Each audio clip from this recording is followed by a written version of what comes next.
the New Zealand Tech Podcast, brought to you by Gorilla Technology, proactive and strategic IT. Hey folks, greetings and welcome along to the New Zealand Tech Podcast. I'm your host, Paul Spain.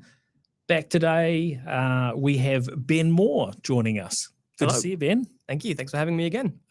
Maybe you can remind listeners where you fit into this big wide world of tech and media in New Zealand. Absolutely. So actually, since I was on last time, I have joined BusinessDesk as their tech reporter.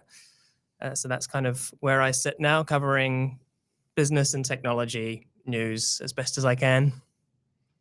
You do it pretty well, I got to say. Oh, thank you very much. And you're also doing a bit of podcasting. We were on a podcast for Sharesies a few weeks ago. Yes, yep. I was fortunate enough to host the Shared Lunch podcast with them, which was a lot of fun. We also, Business Desk has a daily podcast in the mornings now as well to kind of talk about the news ahead, and I post that once a week. So slowly stepping my toes into those waters as well. Yeah, it's great. It's great. Yeah, no, I heard you on one the other day. It was really good. Yeah. Oh, thank you. Yep, definitely got a voice for podcasting. I appreciate it. All right, well, let's jump in. There's a lot to discuss, and of course, a big thank you to our show partners: 1NZ, 2 Degrees, Spark, HP, and Gorilla Technology.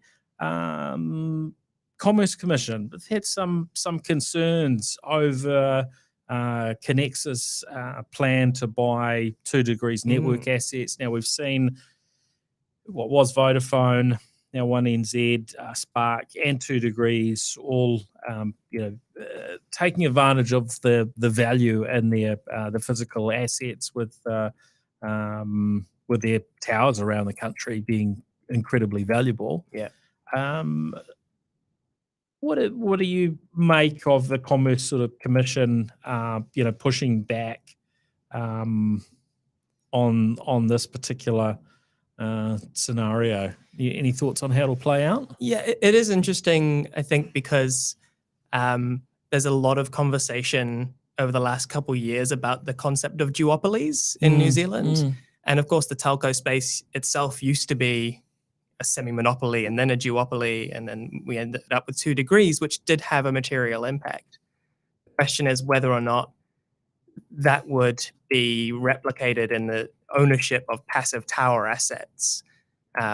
And also the kind of conflict that they're talking about where with Spark owning part of Connexa, they then own part of 2 Degrees' towers, and how would that kind of work once the initial 30-year contracts end in terms of competition for licensing? So I can see where the Comcom is coming from.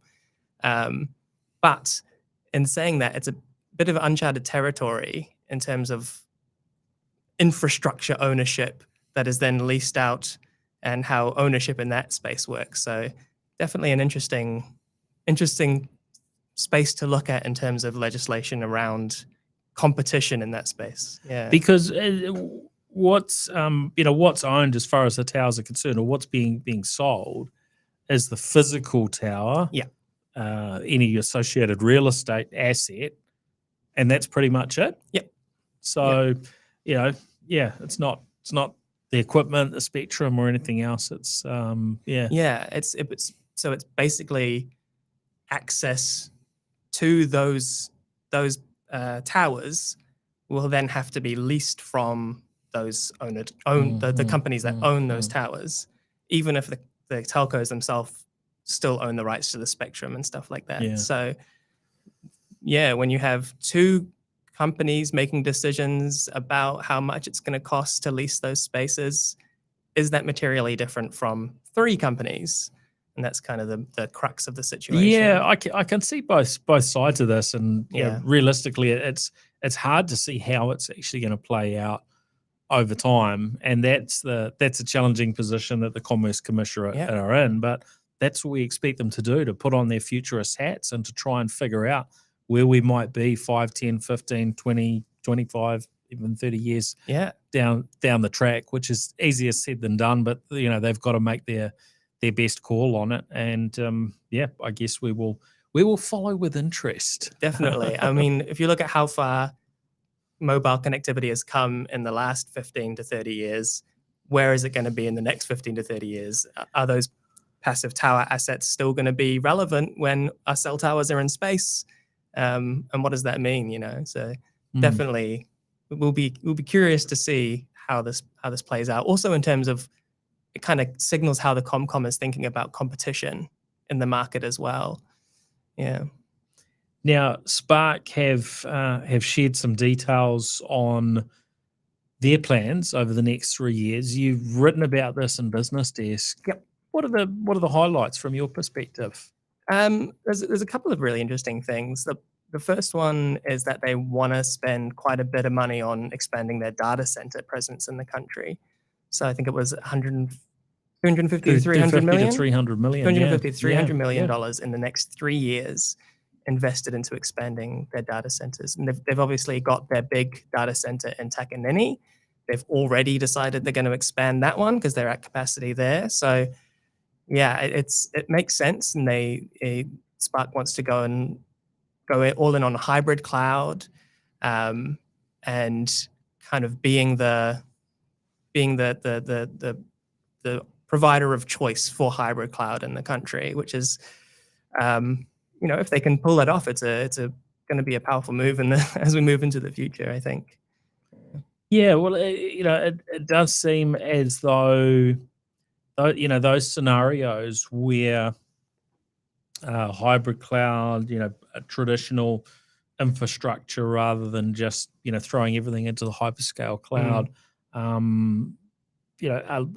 in some cases are likely to need to hang on to that stuff for a fair period of time. And we do see quite a price differential in certain areas to using more traditional sort of, data center and hosting type models compared to dropping, everything into the hyperscale cloud scenarios. So, I mean, it is interesting that, and maybe this is just a reflection on how quickly things have been growing, that the AWSs and Microsofts and Googles of this world haven't been maybe more competitive in some areas. If we look at the cost of storage and compute power and so on, when you break it down, what does $1 buy today compared to what it bought 5 years ago? It's been a reasonable sort of step up. Yeah. Yet we haven't really seen the cost reductions that you might expect from those bigger players. They're putting the money back into their pockets. Yeah. Which is yeah. I mean, I spoke to someone from Microsoft a little while ago, and he kind of described it as they were reinvesting back into expanding their data center presence. So maybe we'll reach some kind of equilibrium where they've got data centers in so many places that they have to start bringing those prices down, and for all the hyperscalers. But I think it's always going to be the case for every business that you're going to look at what suits you best, and having some of that more classic data cloud might just make more sense for what you're trying to do, rather than, like you say, chuck it all in the public cloud and just see what happens. It can be a bit of a scary strategy. Yeah. Look, I think we do have some interesting times ahead. The pricing has been, maybe not as competitive, and that's probably the unknown thing here. If you were a shareholder in Spark, is trying to figure out what does that landscape sort of look like over the next few years ahead, not just the next 3 years. How much can they differentiate from others in the local market? How much will that demand grow for what they're offering versus where people might use hyperscale cloud providers? And look, I think that they've got access probably to more data on this than most, so they will be going in, in a very informed manner. But of course, we all know there's always risk with whatever you do, right? Yeah, especially when it comes to taking big bets on tech. Yeah. Yeah. But I think it's good for New Zealand, right? It's good to see that local investment going back in. It's great to see the hyperscale cloud providers investing into infrastructure in New Zealand, and it's good to see players both large and small in investing and providing those capabilities. Yeah, and a lot of the strategy from Spark as well was about trying to use their broad range of tech companies that they own and Spark branded tech innovation stuff to try and think of new interesting things to approach helping small to medium enterprise as well. So, going back to your point, having all of this happen in New Zealand, by New Zealand, for New Zealand, I think is actually really is potentially positive for how it can help businesses grow, as long as it's done right and the pricing's good and all that other stuff around it. So, yeah, it's a positive indicator that I think Spark wants to focus on New Zealand, which is cool. Yeah. I think it's really encouraging. Now, something else you've written about is the digital identity services trust framework that the government's been working on. Can you share a little bit of an overview of what that is and where we're at from a legislative perspective? Yeah. So basically, the bill has passed its third reading.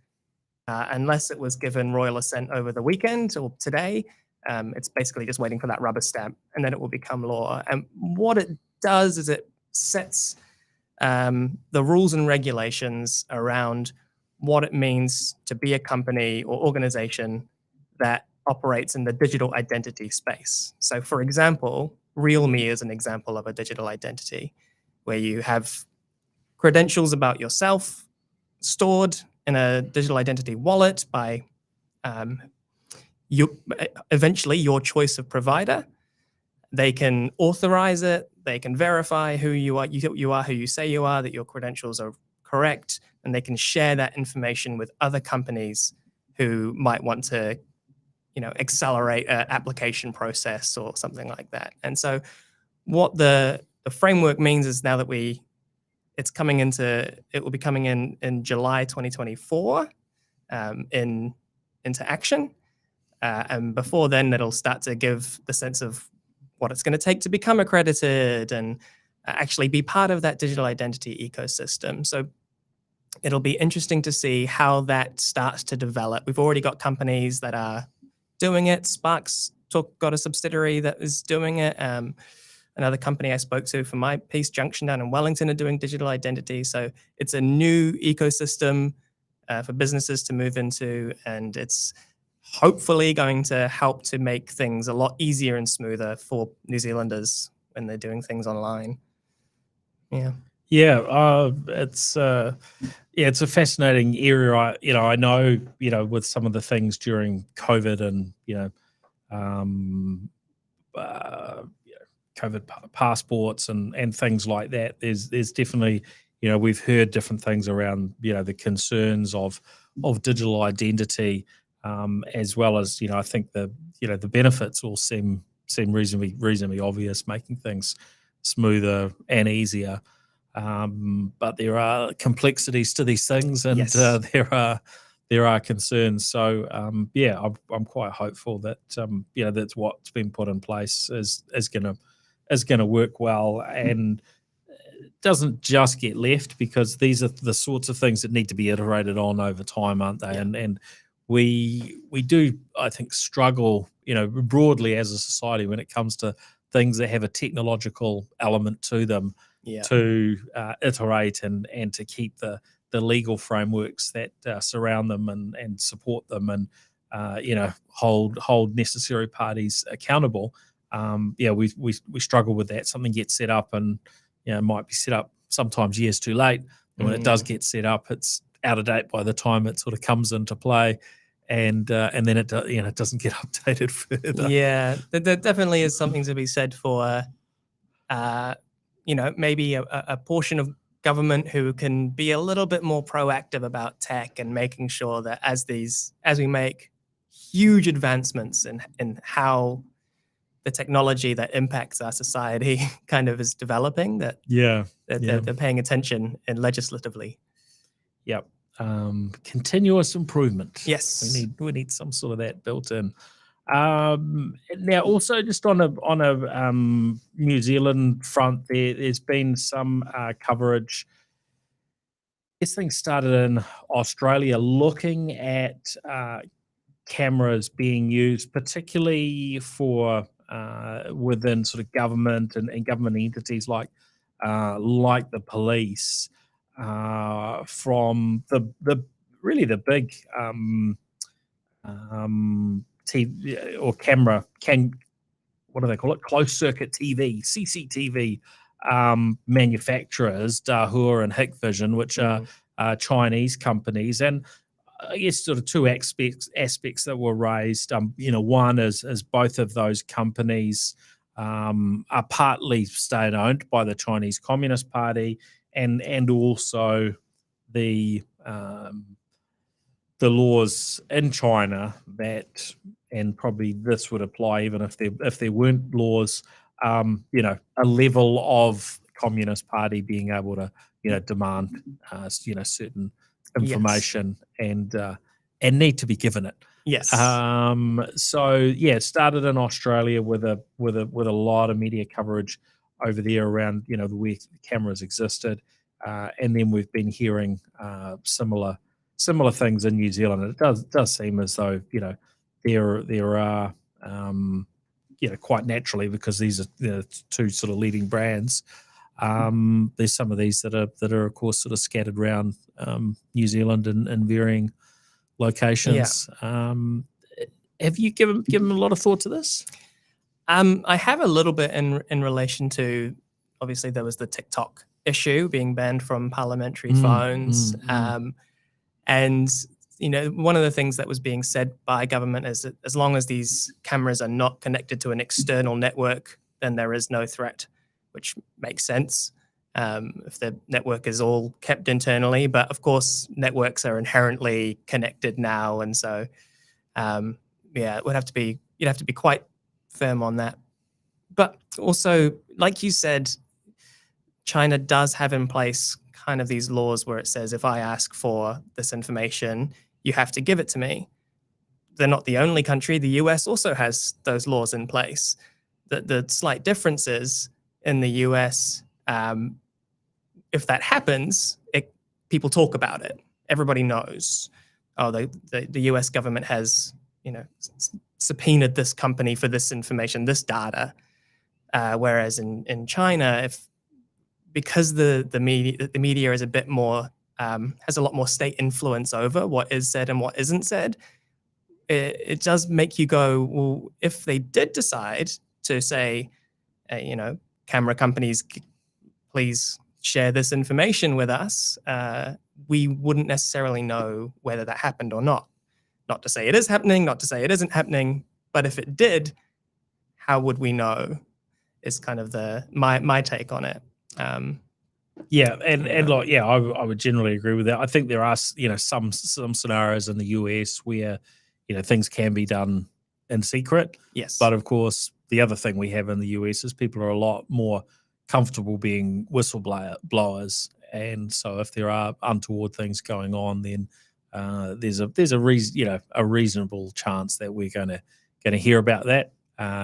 If you're a whistleblower in some environments that are less democratic, yes, then you become a whistleblower, you might just disappear, right? So there's some other scenarios there to be mindful of. So I think it is important that we consider these matters and make decisions appropriate. And I think the world from a geopolitical standpoint has changed, and it's all sort of heading in one particular direction at the moment. So we need to operate accordingly. And of course, the thing is, there's that joke that we used to make all the time. It's made in China because everything's made in China, and the thing is that is true.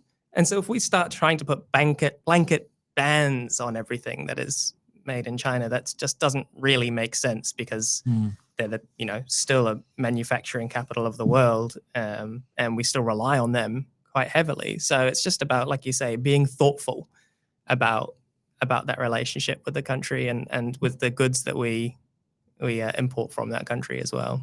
Yeah, well, yeah, there's a pretty reasonable chance whatever smartphone you've got in your pocket, yes, at least part of it. Yeah. So yeah, these microphones, in fact, at least part of them.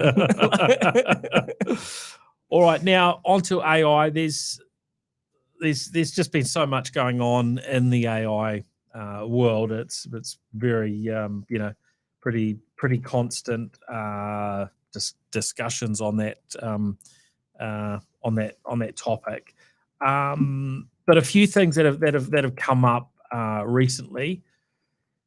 ChatGPT, the Washington Post covered a story, invented a sexual harassment scandal and named a real law professor as the accused party, except it's entirely fake. Yeah. And in fact, I guess the reason for the Washington Post to drill into this is that there was ChatGPT even cited a Washington Post article as evidence, and there was no such article with evidence. And so we've got this sort of hallucinations that are happening through tools like ChatGPT. Also, one of the stories I weighed in on last week with TVNZ for 6 o'clock news, I think ran over the weekend, was around sort of the fake imagery that's coming out of tools like Midjourney, which is a mind-blowing tool, by the way. If you haven't used it, you should pay I think it's $10 US at the moment to get their kind of base subscription to try it out for a month. I'm giving a presentation to leadership of a government department tomorrow, and they don't know this until maybe I'll mention it afterwards, unless they're listening. That most of the images in the presentation I'm giving have all been generated through AI and through this tool Midjourney, and the results you get are just absolutely mind blowing.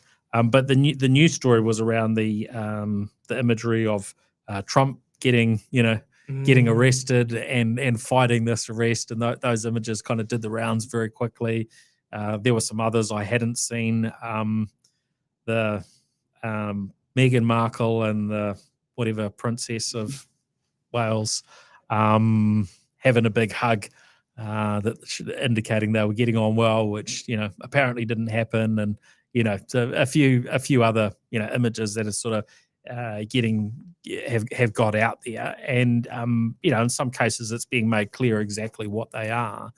But what tends to happen is not everyone gets the whole story, right? And so by putting these things out there in the public domain, it can lead to confusion and people believing misinformation effectively. Yeah. So we've got some pretty challenging times ahead, haven't we, with these matters?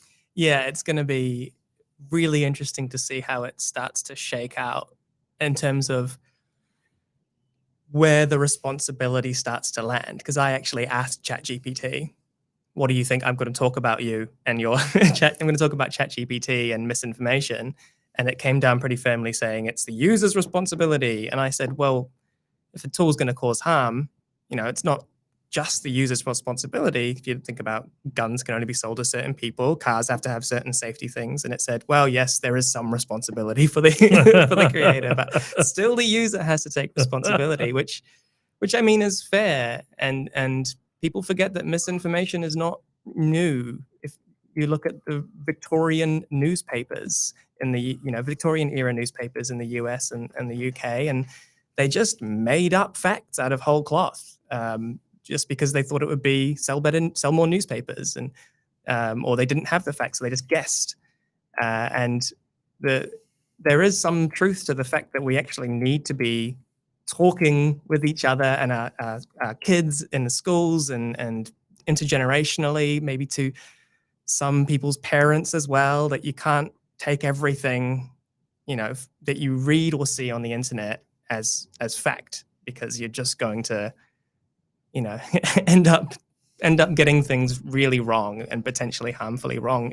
If, for example, you see that somebody has said so-and-so has sexual harassment claims against them.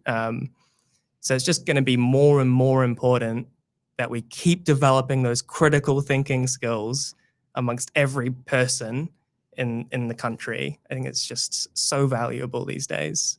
It doesn't take much to make ChatGPT give you fake information. I asked it to, I used to do a bit of theater, my background's in drama, and I asked it to tell me about, Ben Moore in Auckland, New Zealand, and it said, I can't reveal personal information unless they're a public figure. I said, okay, tell me about the public figure, Ben Moore in Auckland, New Zealand. There's too many. Can you give me some more information? Oh, he does theater. Oh, yep.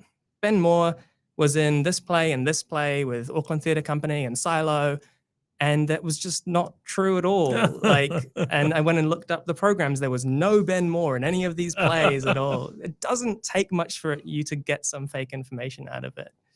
And I think encouraging people to go and play with it and actually see that for themselves as well will help that.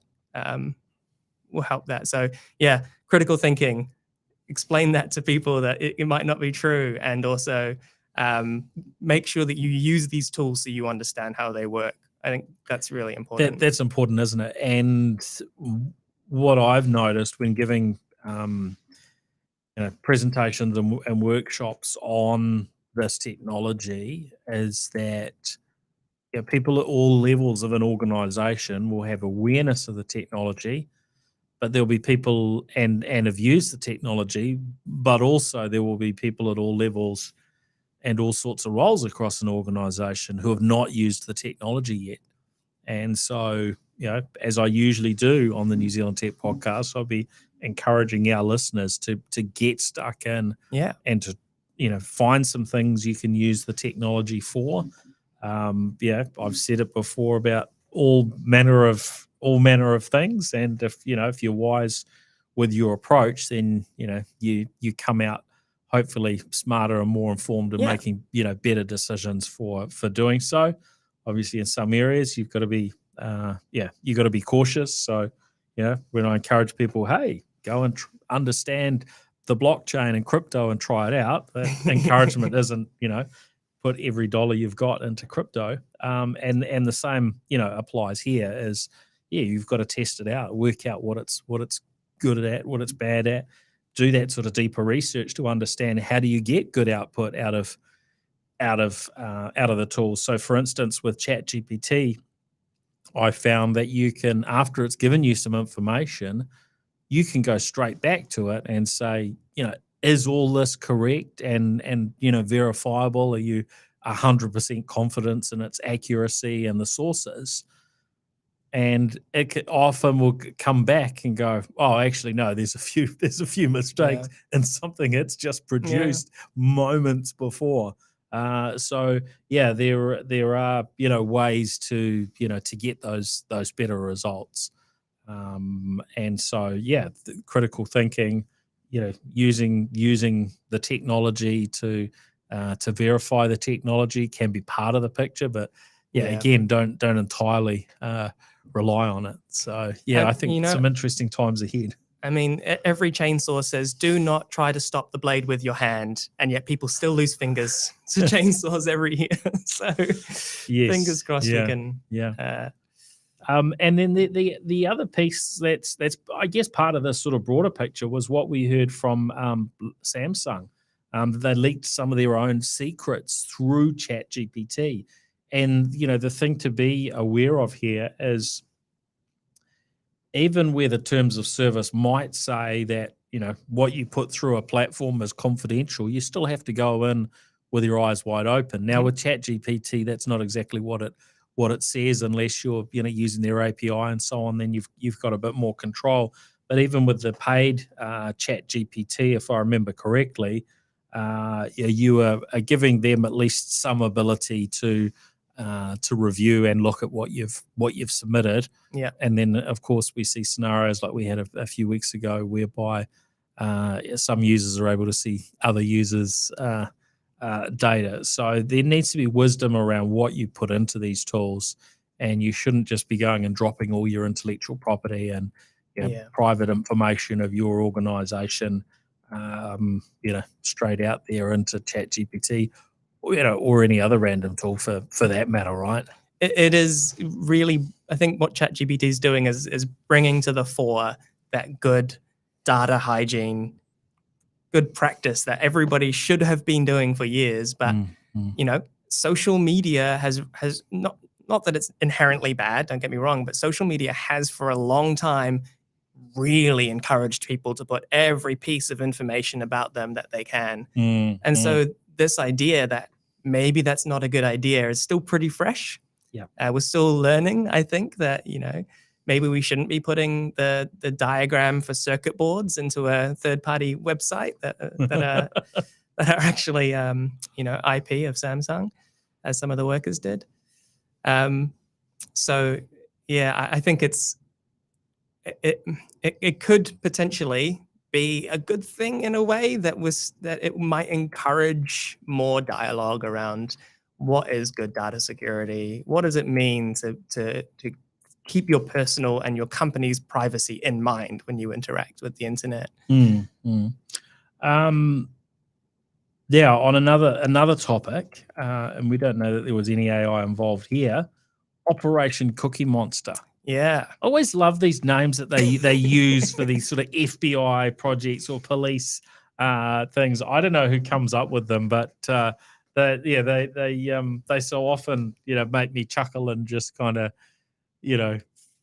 feel like what's going on with these fun names. But they've been quite successful with Operation Cookie Monster from what we hear. It seems like it's like one of the biggest kind of illegal digital ring busts since like Silk Road, or I mean, obviously there's been quite a number over the years of these kind of dark web type markets, right, that have been brought down. But in the case of Genesis Market, it wasn't all dark web. They actually had a front end that anyone could get to, on the normal web, just through a normal browser.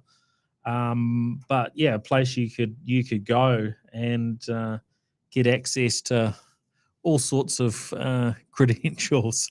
Yeah, insane that it was all out there in public, but really, really pleasing that they've shut them down, and they've been able to track back to individuals who were at least on the selling side, selling things. Who knows what they've what exactly what the final outcomes were, but I think they talked at between 100 and 200 arrests, including somebody here in Auckland and all sorts of other locations around the world. So a pretty pleasing result. Yeah, it is. It's good to see that those international cooperation, what do you call them, projects come to fruition. Actually, because if you look at the site that the image that they've replaced it with, you can see all of the different countries' police badges on that, which is quite cool to see. And yeah, I mean, credentials, people, it sounds so dry. But if you think about credentials as like, if you use the same password for your bank as you do for your like Facebook account, then that's a huge potential like gloss. And as we go into digital identity as well, that it starts to become really, really concerning. So to have a big ring like that be dropped off, and to be able to release a tool like they did, where you can go and put in your email and see whether it was part of that breach. Specifically as well. It's nice to feel, even in the world of cybersecurity, a little bit of comfort in the eternal arms race. Yeah, yep. I think there's definitely some good things going on, but yeah, lessons for all of us when these things come to light. Mm. Yeah. And anything else that you've been working on and covering recently that you think might be of interest? Yeah, I mean, it's just there's always a lot going on in tech, so it's hard to pick and choose, as you go along. But I'm going to be heading over to the States shortly, so that should be pretty exciting. I'm going to visit Microsoft's Washington campus, and doing a stopover in San Fran on the way to talk Silicon Valley with some Kiwis over there. So that should be an interesting experience, and also an interesting story, hopefully. That will come out of I'm that. sure there'll be some good stuff that comes out of that. Yeah. I mean, we've definitely, continue to have, some very, very switched on Kiwis that are, impacting, the broader tech world, not just from New Zealand, but from Silicon Valley. And it's always a fun part of the world to visit, to get to San Francisco and the Valley. So we'll look forward to hearing about that maybe next time. Yeah, fingers crossed. Yeah. Oh, that's good. And we see that the Kremlin are back on Twitter. That's right. Yeah, which is quite interesting. This is the new Twitter, isn't it? It's a different world. It is a new world. It's buggier. The user experience is less fun, and the Russians are back. So yeah, I know it is interesting because you saw all of these alternatives pop up for a little while, but now the conversation's going, why are so many people sticking with Twitter? Which is a really good question. It's very, very hard to displace something of that scale. I think it really, really is. And look, there are new features and things that have come through, and we're even seeing Facebook sort of emulating some of the moves that have been made at Twitter in recent times, and this thing of needing to pay for social media accounts to have a decent experience it just absolutely fascinates me. Now I'm not sure that we've got to the end game necessarily in terms of how that plays out and what are the price points that work and don't work. And of course, Facebook and Instagram have come in a much higher price point than what Twitter have to verify your account or have a premium account, whatever you want to call it. But if they create enough difference between the a scrappy free account and a decent paid account, people spend a lot of time on these platforms. So if your experience is going to be a lot better, then you can see how that might well play out in a reasonably good way for both the companies concerned and also for the users of the platforms. Yeah, I mean, because like LinkedIn, for example, has had a really successful premium, product for a while, but because it's business focused, it tends to be a little bit easier. But we're starting to see social media think about kind of go through what the news media has been going through, where it's like, well, the freemium model just is getting less and less, valuable. Like that the data is becoming more shored up, as we've talked about. Like people are starting to realize that actually, we had COVID, which taught people the value of actually connecting and being in person a little bit more. So much more work is happening online. So in daily life, you don't necessarily want to be as plugged in as you used to be, maybe. So figuring out how to make more out of less users, I think, is really going to be the key for the social media apps to keep going successfully. Well, there's always a lot of knobs to turn these days with anything that involves any technology. There's always a knob, somewhere in a virtual sense that you can turn. We've seen it happen with Netflix, where Netflix have gone to a plan that has adverts, right, to those sort of plans in some markets. which just seems, so at odds with what we, one of the things that we thought about Netflix was this great experience, and you didn't, you didn't have adverts compared to, a traditional TV or TV streaming or YouTube and so on. So, yeah, look, I think we probably will see other price points, and it might be that, in another, who knows what period of time, but at some point in time, that if you're a regular on a social media platform, spending any reasonable amount of time on that platform, that you will just, eventually take it for granted that there's $1 or $2 or $5 or whatever, some sort of fee that you kind of have to be at that level for the platform to be, particularly useful. And then, probably some other tiers from there. Yeah. Could be completely wrong, but, for these varying companies with just such huge user bases, that is one of the knobs they can turn. And on the flip side, if you're, let's say, using TikTok, they tell us 95 minutes per day is the average time spent on that platform. So if you're spending 95 minutes per day, what does that work over 10 hours a week, which is kind of a mind-bending number. But if that's the amount of time you're spending, even if you're a youngster, and the experience is markedly different if you're paying $2 a month versus nothing, you'd probably pay the $2. And then the question is, well, how much will people pay? Is it $2? Is it $5? Is it 10? And so on. So I think we've got some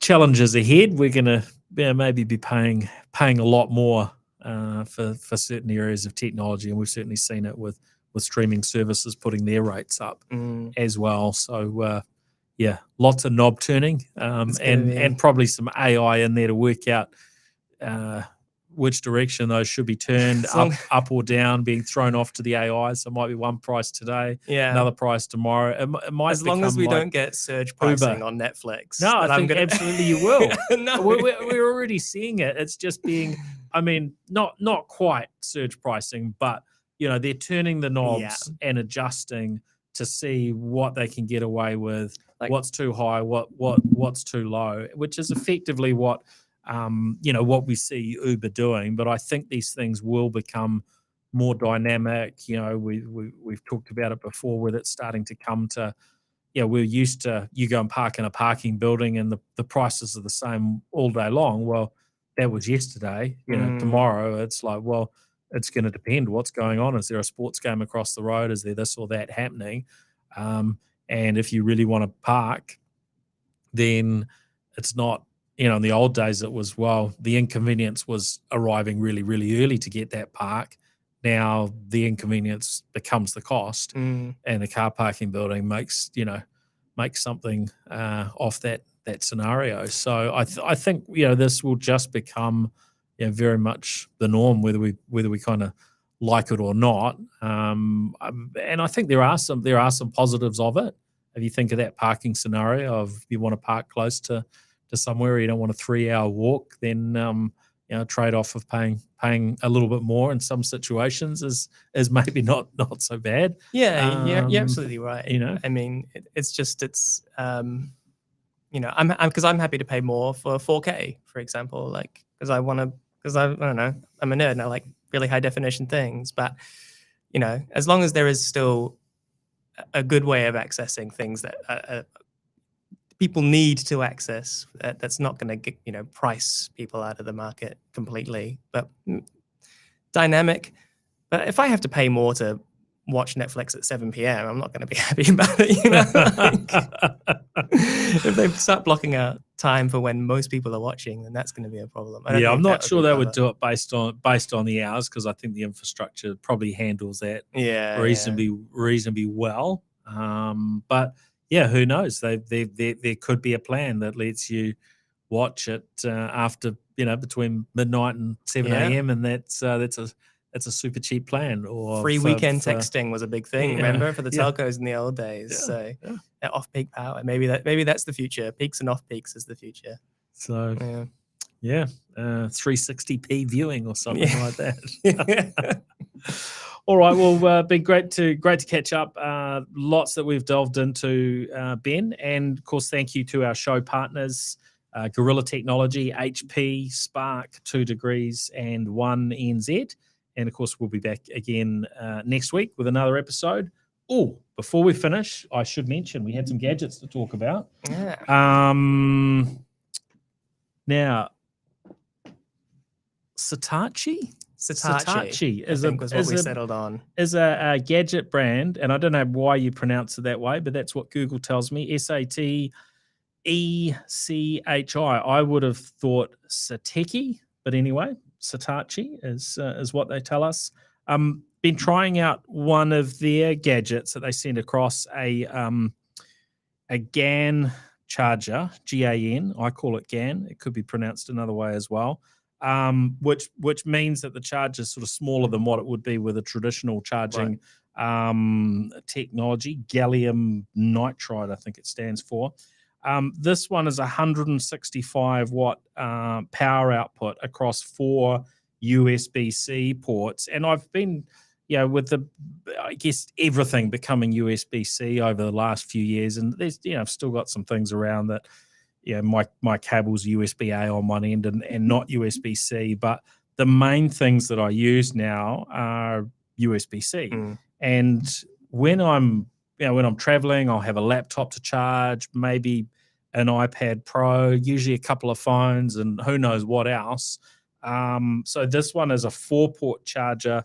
But what is nice is it allows you to charge that laptop at full speed. I think you can get, and what you get depends on how many things you've got plugged in. So if you've got all 4 things plugged in, then you are going to bring down the speed that your laptop would charge down to 60 watts.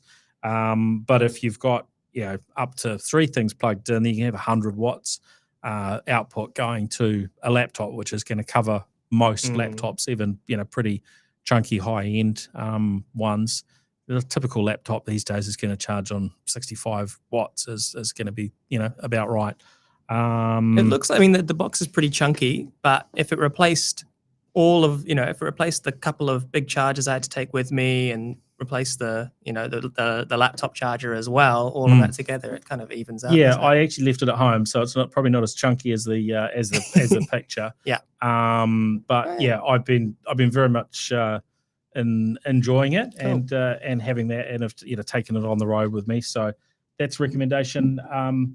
The other gadgets we've been looking at is Samsung's new mid-range smartphones, the A34 and A54, which are just becoming available through retailers in New Zealand at the moment, and it's quite fascinating, sort of delving into the smartphone market, particularly the sort of lower to mid tier that Samsung cover with their A series, because in some ways it's very, very similar to the high end phones now. We're not seeing huge leaps from year to year. So you're looking at the I've been seeing the A33 smartphone from Samsung over the last 12 months as probably being, a really good fleet phone for organizations that are,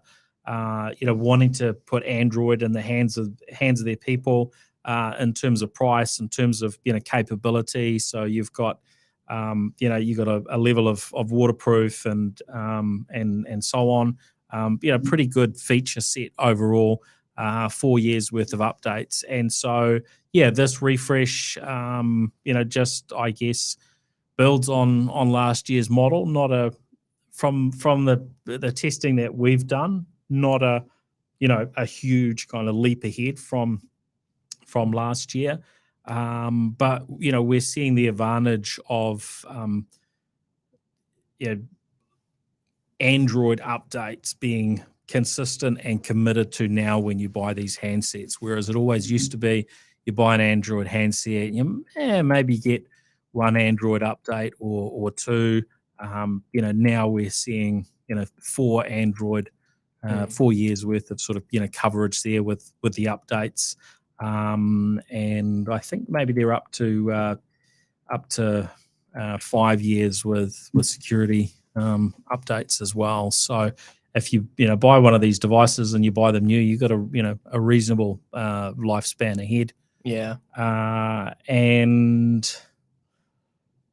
But you've got to buy with Samsung. It's that A3 level or up to get the updates guaranteed. Right. So the other ones are, and they've had a look through. There's some charts on what are the differences between their A04, A14, A24, A34, A54, and there are just little bits and pieces that are sort of dropped off or added depending on which direction you're going. But there's a lot of similarities in terms of the processing, power.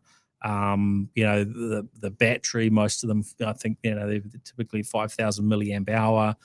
Not huge differential in terms of screen size, but then there is in things like brightness and other elements. So there are differences along the way, and depending on how high you go. But my impression is that if you want a really decent camera, you should be going for very much a flagship phone, absolutely. or go iOS, because I think the iPhone SE, and we're up to the 2022 edition. I think that's a very good camera. But you've got in the standard model, which I think retails at $849 in New Zealand, it's only 64 gigs worth of storage. So it's reasonably light on that front.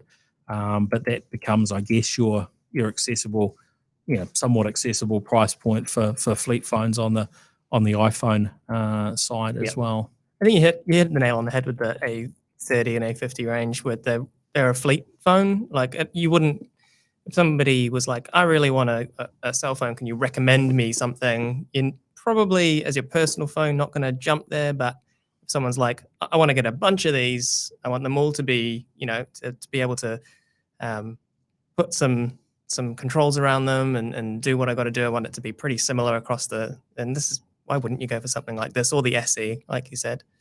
Yeah, look, I mean, I think for personal use, if you go below that, the A30 or A50 series, then you might be saving a little bit of money, but then when it comes to updates and so on, you're not going to get them. So you end up with potentially a much shorter lifespan on the phone, or you should be, because you shouldn't really be keeping the phone beyond when it's getting security updates there. So I think there is an important aspect that probably the typical consumer probably isn't looking too much at, but it leaves you in a risky position if you've got a device that isn't getting kept updated. Yeah, I mean, those like really low spec phones, they're for people who either stick them in a drawer and hardly ever use them, or give them to your kids for their first phone and see how long it lasts for. But yeah, I think Samsung do amazing things with hardware. I think probably their software is, maybe they need to tighten some things up around usability, but but like if you want a mid-range phone, the A series is fine. It's fine. But I do often say to people, don't forget that Samsung's not the only Android phone as well. Like, there are actually other options you can go and look at. Yeah, absolutely. You never know what you're actually going to really like when you use it. Mm-hmm. Well, that's good. That's us. Thanks, everyone, for listening in. Thank you, Ben. Great to have you back on New Zealand Tech Podcast. Oh, my pleasure. Thank you for having me again. And we'll be looking out for your latest at BusinessDesk. Yeah, cool. Thanks so much. Thanks. All right. Cheers, everyone. Catch you next time around. The New Zealand Tech Podcast, brought to you by Gorilla Technology, proactive and strategic IT.